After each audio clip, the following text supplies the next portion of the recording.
ದೇವದಾರಿ ಪ್ರದೇಶದಲ್ಲಿ ಪರಿಸರ ಸಂರಕ್ಷಣೆ, ರೈತರ ಹಕ್ಕು ಮತ್ತು ಅಕ್ರಮ ಗಣಿಗಾರಿಕೆ ವಿರುದ್ಧ ನಡೆಯುತ್ತಿರುವ ಹೋರಾಟ ದಿನದಿಂದ ದಿನಕ್ಕೆ ಬಲಿಷ್ಠವಾಗುತ್ತಿದೆ.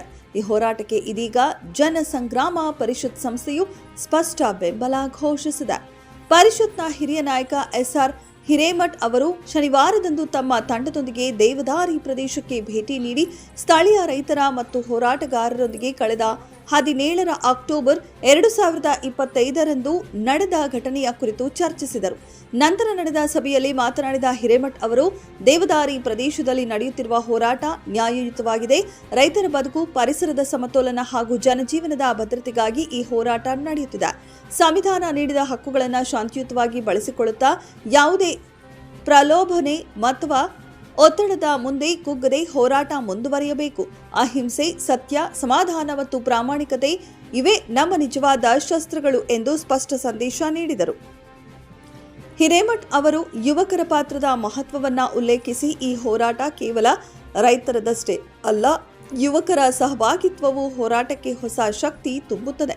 ಯುವಕರು ಜಾಗೃತರಾಗಬೇಕು, ಸಂಘಟನೆಯತ್ತ ಓಲೈಸಿ ಸೇರ್ಪಡೆಗೊಳ್ಳಬೇಕು.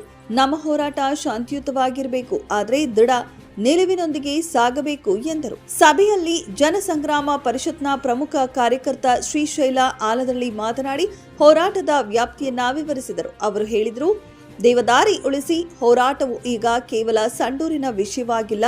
ಈ ಹೋರಾಟದ ಕಾವು ರಾಜ್ಯದ ಎಲ್ಲೆಡೆ ಹಬ್ಬುತ್ತಿದೆ. ಸಂಡೂರಿನಿಂದ ಆರಂಭವಾದ ಈ ಚಳುವಳಿ ರಾಜ್ಯಮಟ್ಟದ ಪರಿಸರ ಚಳುವಳಿಯಾಗಿ ರೂಪಾಂತರಗೊಳ್ಳುತ್ತಿದೆ. ಗಣಿ ಕಂಪನಿಗಳ ವಿರುದ್ಧ ಜನರ ಧ್ವನಿ ಬಲವಾಗುತ್ತಿದೆ.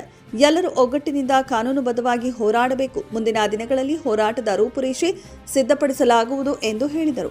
ಈ ಸಂದರ್ಭದಲ್ಲಿ ರೈತರೊಂದಿಗೆ ಸ್ಥಳೀಯ ಸಮಸ್ಯೆಗಳ ಕುರಿತು ಚರ್ಚೆಯೂ ನಡೆಯಿತು. ರೈತರು ಕಂಪನಿಗಳ ಅಕ್ರಮ ಚಟುವಟಿಕೆಗಳಿಂದ ಬೆಳೆ, ನೀರು ಮತ್ತು ಜಮೀನು ಹಾನಿಯಾಗುತ್ತಿರುವ ಕುರಿತು ಅಸಮಾಧಾನ ವ್ಯಕ್ತಪಡಿಸಿದರು. ಈ ಕುರಿತು ಹಿರೇಮಠ್ ಅವರು ಸರ್ಕಾರದ ಗಮನ ಸೆಳೆಯುವುದಾಗಿ ಹಾಗೂ ಸೂಕ್ತ ಕ್ರಮ ಕೈಗೊಳ್ಳುವ ಭರವಸೆ ನೀಡಿದರು. ನೋಡ್ರಿ, ನಿಮಗೆ ಕಳೆದ 4.5 ದಶಕದೊಳಗೆ, ನಾನು ರಿಪೀಟ್ ಮಾಡ್ತೇನೆ, 45 ವರ್ಷದೊಳಗೆ ನಾವೇನೇನು ಹೋರಾಟ ಮಾಡಿದ್ದೇವೆ. ಅದರೊಳಗೊಂದು ಪ್ರಮುಖ ಭಾಗ ಏನಿದೆ ಅಂದರೆ ಹೈಕೋರ್ಟು ಮತ್ತು ಸುಪ್ರೀಂ ಕೋರ್ಟ್. ನಮ್ಮ ದೇಶದೊಳಗೆ ಬಿಡ್ರಿ ಸರ್, ಅವರು ಬರಲಿ, ಯಾಕೆ ಅವ್ರಿಗೆ ಇರಲಿಲ್ಲ. ದಶಕದೊಳಗೆ ನಾವೇನು ಹೋರಾಟ ಮಾಡೇವೆ, ನಿಮ್ಮೆಲ್ಲರಿಗೆಲ್ಲ, ಕರ್ನಾಟಕದೊಳಗಿನ ಎಲ್ಲರಿಗೂ, ನಮ್ಮ ದೇಶದೊಳಗಿನವ್ರು, ಇವನ್ ಕೆಲವೊಂದು ಹೊರಗಿನವ್ರಿಗೂ ಗೊತ್ತಿದೆ, ನಾವು ನ್ಯಾಯದ ಹೋರಾಟ ಮಾಡ್ತೇವೆ. ಕೇವಲ ಇಲ್ಲಿ ಜನರು, ಇಲ್ಲಿ ಬದುಕು ಯಾರ ಮೇಲೆ ಅವಲಂಬನದ ಅವರಿಗಷ್ಟೇ ಅದು ನ್ಯಾಯವಾಗಿ ಕಂಡು ಬರೋದಲ್ಲ, ಸುಪ್ರೀಂ ಕೋರ್ಟಿಗೆ ಕಂಡು ಬರಬೇಕು. ಯಾರು ಎಷ್ಟೇ ಪ್ರಭಾವಶಾಲಿ ವ್ಯಕ್ತಿ ಆಗಿರಲಿ, ನಮ್ಮ ದೇಶದ ಕಾಯ್ದೆಗಳನ್ನು, ನಮ್ಮ ಸುಪ್ರೀಂ ಕೋರ್ಟ್ ಆಜ್ಞೆಗಳನ್ನು ಏನೇ ಉಲ್ಲಂಘನೆ ಮಾಡಿದರೂ ಅದನ್ನು ಸ್ಪಷ್ಟವಾಗಿ ತಂದು 3 ವರ್ಷ, ಐ ರಿಪೀಟ್ 3 ವರ್ಷ ಕೇವಲ ತನಿಖೆ ಸಲುವಾಗಿ ಗಾಲಿ ಜನರ ದಂಡಿ ಹೋಗಿದ್ದು ಗೊತ್ತಿದೆ. ಅವನು ಸಮಗ್ರ ಕ್ರಿಮಿನಲ್ ಗ್ಯಾಂಗ್ ಹೋಯಿತು. ಉಳಿದ MLAಗಳು, ಮಿನಿಸ್ಟರ್ಗಳು ಹೋದರು. 4 ಹಿರಿಯ IAS ಅಧಿಕಾರಿಗಳು, 2 ಅಡಿಷನಲ್ ಚೀಫ್ ಸೆಕ್ರೆಟರಿ ಆಗಿದ್ದರು, ಅವರು ಹೋದರು. IFS ಅಧಿಕಾರಿಗಳು ಹೋದರು.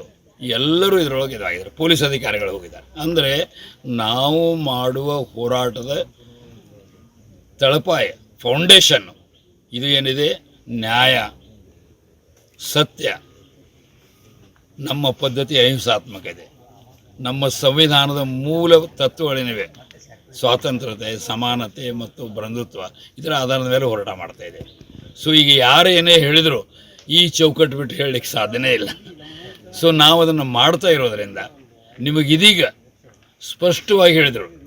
ಯಾರು? ಶ್ರೀಶೈಲ ಅವರು ಏನು ಹೇಳಿದರು? ಇದು ಏನು ಅನ್ನೋದು, ಈ ನಿರ್ಣಯವನ್ನು, ಇದು ರೆವೆನ್ಯೂ ಇದೆ, ಅದು ಫಾರೆಸ್ಟ್ ಭೂಮಿ ಇದೆ, ಇದನ್ನು ಮಾಡಬೇಕಾದ್ರೆ ಜಿಲ್ಲಾಧಿಕಾರಿಗಳು ಒಂದು ಸಮಿತಿಯನ್ನು ಮಾಡಿ ಕಳಿಸ್ಬೇಕು. ಅವರೇ ಆ ಉಪಸಮಿತಿಯನ್ನು ಮಾಡಿದ್ದಾರೆ, ಅವರೇ ಇಲ್ಲಿಗೆ ಬಂದಿದ್ದಾರೆ. ಅವರೇ ನಿಮಗೆ ಹೇಳ್ತಾರೆ, ನಾವು ಅಧಿಕಾರಿಗಳು ಮನೆಯಿಂದ ಬಂದಿದ್ದು, ಮೂಲಭೂತ ಅಧಿಕಾರ ಇವರಂದರೆ ಇಲ್ಲಿ ಇವರಿದ್ದಾರೆ, ರೈತರಿದ್ದಾರೆ, ಅವ್ರ ಉಪಜೀವನ ಇದೆ. ಸೊ ಇವರೆಲ್ಲರಿಗೂ ನ್ಯಾಯ ಆಗುವಂಥ ರೀತಿಯೊಳಗೆ ನಾವು ಹೋರಾಟ ಮಾಡ್ತಾಯಿದ್ದೇವೆ. ಅದಕ್ಕೆ ಯಾರು ಏನೇ ಹೇಳ್ತಾರೆ, ನಿಮಗೆ ಯಾವ ಅಧಿಕಾರಿ ಹೇಳಿದ್ದಾರೆ ನನಗೆ ಗೊತ್ತಿಲ್ಲ, ಅರಣ್ಯ ಅಧಿಕಾರಿಗಳು, ಆದರೆ ಅದರ ಅನುಭವ ಸಂತ್ರಸ್ತರಾಗಿದ್ದಾರೆ. ಅವರೇನು ನಿಮ್ಗೆ ಕಳಕಳಿಯಿಂದ ಹೇಳ್ತಾರೆ, ಆ ಅರಣ್ಯ ಅಧಿಕಾರಿ ಹೇಳೋಣ ಅಂತ ನೀವು ಹೇಳಿದ್ರೆ ನನಗೆ, ಈ ರೈತ ಹಿಂಗೆ ಹೇಳ್ತಾ ಇದ್ದಾನೆ, ನಿಮ್ಮದೇನು ಉತ್ತರ ಅಂತ ದಯವಿಟ್ಟು ಕೇಳವ್ರಿಗೆ.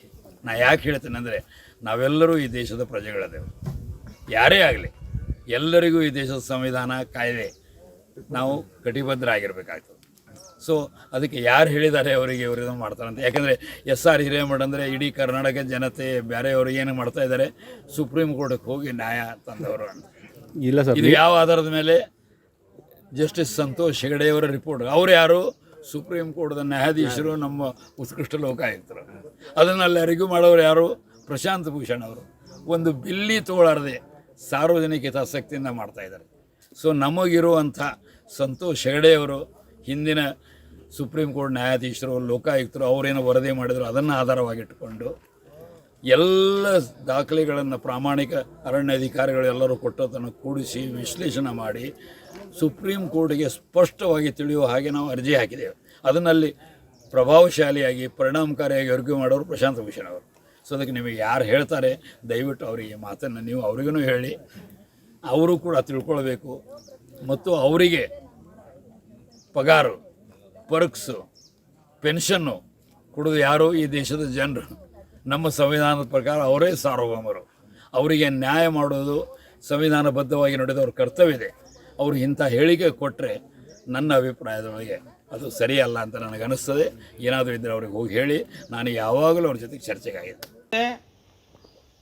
ಪ್ರೈವೇಟ್ನರು ಉದಾಹರಣೆ ಜಿಂದಾಲ್ ಅವನು ಬರ್ತಾನೆ, ಅವಾಗ ನೀವು ಹಿಂಗೆ ಚಳವಳಿ ಮಾಡ್ತೀರಾ? ಅವ್ರ ಅಪ್ಪ ಬರಲಿ, ಜಿಂದಾಲ್ ಅಪ್ಪ ಬರಲಿ, ನಾವು ಮಾಡ್ತೀವಿ ಅಂತ ಹೇಳಿದ್ದೀನಿ. ನನಗೆ ಸೊಂಡೂರಲ್ಲಿ ಬೇರೆ ಬೇರೆ ಊರಲ್ಲಿ ನಾನು ಬೇರೆ ಹೋಗ್ತೀನಲ್ಲ ಸರ್, ಹಿಂಗೆ ಕೇಳ್ತಾರ. ಆದ್ರಿಂದ ಕೈ ಮುಗಿದು ಕೇಳ್ಕೊಂತೀನಿ, ಒಗ್ಗಟ್ಟಿರ್ಬೇಕು ನಾವು. ಇರ್ತೇವೆ ಸರ್, ಒಗ್ಗಟ್ಟಿರ್ತೀವಿ. ನಾವೇ ಸಾಗಬೇಡ. ತುಂಬಾ ಕಳಕಳಿಯಿಂದ ಹೇಳ್ತಾ ಇದ್ದಾರೆ. ಅದನ್ನು ನೀವು ನೆನಪಿಡಬೇಕು. ಯಾರೇ ಇರಲಿ, ನಮ್ಮ ನಿಸರ್ಗ ಸಂಪತ್ತು ನಮ್ಮ ಹಿಂದಿನವರು ಕಾಪಾಡಿಕೊಂಡು ನಾವು ಮುಂದಿನ ಪೀಳಿಗೆ ಕೊಡಬೇಕು.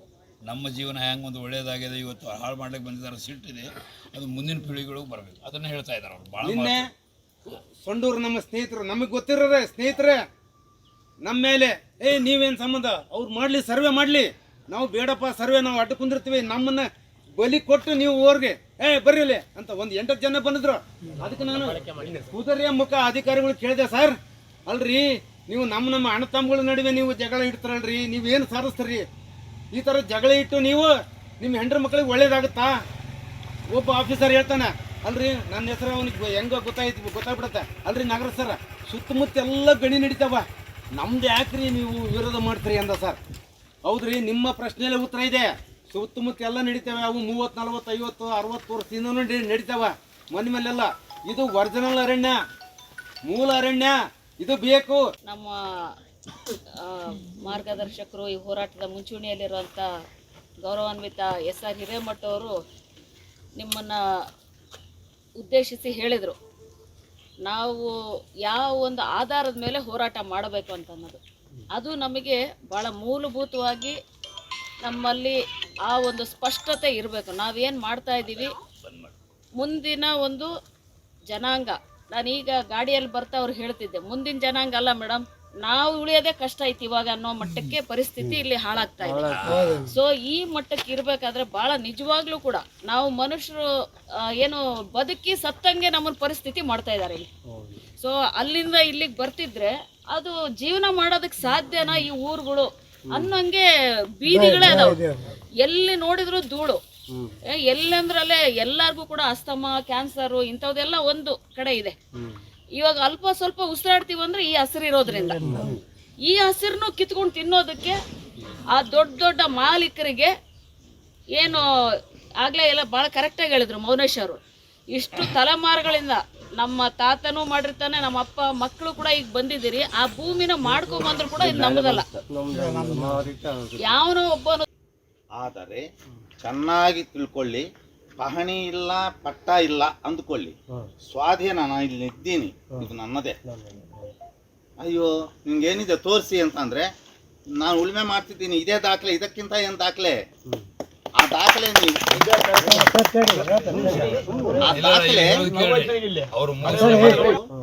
ತಯಾರು ಮಾಡುವುದು ವಾಸ್ತವ ಸ್ಥಿತಿಯನ್ನು ನೋಡಿ ತಯಾರು ಮಾಡೋ ಜವಾಬ್ದಾರಿ ಅವ್ರದ್ದು. ಸಾರ್ ಯಾವಾಗಲೂ ಅಂತಿರ್ತಾರೆ ಪಬ್ಲಿಕ್ ಸರ್ವೆಂಟ್ಸ್ ಅಂತ.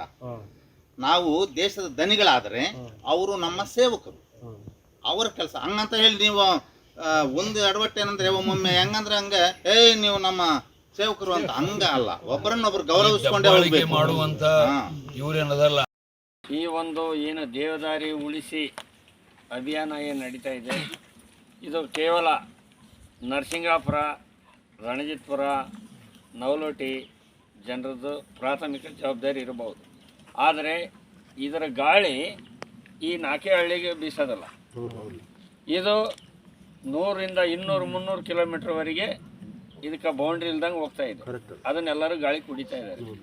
ಸೊ ಈ ದಿಶೆಯಲ್ಲಿ ಕೇವಲ ಇದು ಜನಸಂಗ್ರಾಮ ಪರಿಷತ್ ಹೋರಾಟ ಅಲ್ಲ, ಇದು ಕರ್ನಾಟಕ ರಾಜ್ಯ ರೈತ ಸಂಘ, KRS, ಜನಸಂಗ್ರಾಮ ಪರಿಷತ್ತು, ಗಣಿಬಾಧಿತ ಜನ ಬದುಕಿನ ಪುನಶ್ಚೇತನ ಹೋರಾಟ ಸಮಿತಿ, ಇದೆಲ್ಲದನ್ನು ಒಳಗೊಂಡಂತೆ SUCI, AIDYO, ಗ್ರಾಕೂಸ, ಆಮೇಲೆ ಇನ್ನು ಹಲವು ಸಂಘಟನೆಗಳು ಇದರಲ್ಲಿ ಒಳಗೊಂಡು ನಮ್ಮ ಹೋರಾಟಕ್ಕೆ ಬೆಂಬಲವಾಗಿ ನಿಲ್ತಾ ಇದ್ದಾರೆ. ನಾವು ಯಾರು ಒಂಟಿ ಅಲ್ಲ, ಇದು ಕೇವಲ ನಾಲ್ಕಳ್ಳ್ಯಾರಷ್ಟೇ ಅಲ್ಲ, ಇದು ತಾಲೂಕು ಜಿಲ್ಲೆಯನ್ನು ಮೀರಿ ಮುಂದಿನ ದಿನಗಳಲ್ಲಿ ಹೋರಾಟಗಾರರು ಇಲ್ಲಿಗೆ ನಮಗೆ ಬೆಂಬಲವಾಗಿ ಬರ್ತಾರೆ. ಪ್ರಾಥಮಿಕವಾಗಿ ಕಟಿಬದ್ಧರಾಗಿ ಕೆಲಸ ಮಾಡಬೇಕಾಗಿರೋದು ನಾವು. ಅವರು ನಮ್ಮ ಬೆಂಬಲವಾಗಿ ರಾಜ್ಯ ಹೊರ ರಾಜ್ಯದಿಂದ ಕೂಡ ಇನ್ನು ಬರ್ತಾರೆ. ಇದು ನಾವು ಮಾಡ್ತಾ ಇರೋದು ಆರಂಭಿಕವಾಗಿ ಈ ಟೆಸ್ಟ್ ಡೋಸಿಗೆ ಅವ್ರು ಸರ್ಕೊಂಡ್ರೆ ಅವ್ರಿಗೂ ಚಲೋ, ನಮಗೂ ಚಲೋ. ಇಲ್ಲ ಅವ್ರು ನಮ್ಮದು ನಾವು ಮಾಡ್ತೀವಿ ಅಂದರೆ ನಮಗೇನು ಸಂವಿಧಾನದಾಗ ಕೊಟ್ಟದೆ ಅದನ್ನು ನಾವು ಮಾಡ್ತೀವಿ. ಇವತ್ತು ನಂಬರ್ ಆಗ್ತಕ್ಕಂಥ ಒಂದು ಪ್ರಕ್ರಿಯೆ ಆಗಿರ್ಬೋದು, ರಸ್ತೆ ಕೊಡ್ತಕ್ಕಂಥದ್ದಾಗಿರ್ಬೋದು, ಇವತ್ತು ಇಲ್ಲೇ ಇದ್ರ ಕೆಳಗಡೆ ಈತಂದು ಹೊಲ ಐತೆ ಸರ್, ಇದೆ ಬಗಲ, ಇವತ್ತು ಮಾಡಕ್ಕೆ ಬಿಟ್ಟಿಲ್ಲ. ಅದಕ್ಕೆ ನಾವೇನಿವತ್ತು ಒಂದು ನಿರ್ಧಾರ ತಗೋಬೇಕಂದ್ರೆ ಯಾರ್ಯಾರು ಹೊಲಗಳನ್ನು ಮಾಡ್ತಾ ಇದ್ದೀರಿ ಆ ಹೊಲಗಳನ್ನು ನಾವು ಯಾವುದೇ ಕಾರಣಕ್ಕೂ ಫಾರೆಸ್ಟಿಗೆ ಬಿಡಬಾರ್ದು. ಯಾಕಂದರೆ ಅನ್ನ ಬೆಳೆ ಜಾಗದಾಗ ಗಿಡ ನೆಡ್ತಾರ, ಗಿಡ ಬೆಳೆ ಜಾಗದಾಗ ಮೈಸ್ ಕೊಡ್ತಾರೆ. ಇದು ನೈಸರ್ಗಿಕವಾಗಿ ಅಪೋಸಿಟ್ ಇದೆ. ಸೊ ಹಾಗಾಗಿ ಈ ಒಂದು ಏನು ಮೊನ್ನೆ ನೋಡ್ರಿ, ಒಗ್ಗಟ್ಟಿನಲ್ಲಿ ಬಲ ಇದೆ ಅನ್ನೋಕ್ಕೆ ಶಾಂಪಲ್ ಹೇಳ್ತೀನಿ. ಇವತ್ತು RIPL ಫ್ಯಾಕ್ಟ್ರಿ ಸ್ಪಾಂಜ್ ಐರನ್ 1.5 ವರ್ಷದಿಂದ ನಡೀತಿತ್ತು. ನೀವೆಲ್ಲರೂ ಹೋರಾಟ ಮಾಡಿದ್ದಕ್ಕೆ ಅದು ನಿಂತಿತ್ತು. ಹೋರಾಟದಿಂದ ಯಾವತ್ತೂ ಸೋಲಿಲ್ಲ, ಆದರೆ ಗೆಲುವು ಸಿಗತ್ತೆ ತಡಾಗುತ್ತೆ, ನಮಗೆ ಶ್ರಮ ಹೆಚ್ಚಾಗುತ್ತೆ, ಆದರೆ ಅಲ್ಟಿಮೇಟ್ಲಿ ಜಯ ನಮ್ಮದೇ. ಇವತ್ತು ನೀವು ಏನು ಇನ್ನೊಂದು ನಿರ್ಧಾರ ಕೈಗೊಂಡಿರಿ, ನಮ್ಮ ಮೋನಿ ಹೇಳ್ತಾನೆ ಊರೊಳಗಡೆ ಲಾರಿ ಅಡ್ಡಾಡಬಾರ್ದು, ಅದನ್ನು ನಮ್ಮ ಹೋರಾಟದ ಭಾಗ. ಆಮೇಲೆ ಏನು ಒಂದು ಸುತ್ತಮುತ್ತ ಏನು ಈ ಬ್ಲಾಸ್ಟಿಂಗ್ ಆಗಿ ಸಾಕಷ್ಟು ಸಮಸ್ಯೆ ಆಗ್ತಾಯಿದೆ, ಅದು ಒಂದು. ಇನ್ನು ಬಹುಮುಖ್ಯವಾಗಿ ನಂದೇನು ಈ ಒಂದು ಸಭೆಗೆ ಏನು ತಿಳಿಸ್ತೇನೆ ಅಂದರೆ, ಸರ್ವೆ ನಂಬರ್ 74 ಎಷ್ಟು ಎಕರೆ ಇತ್ತದು?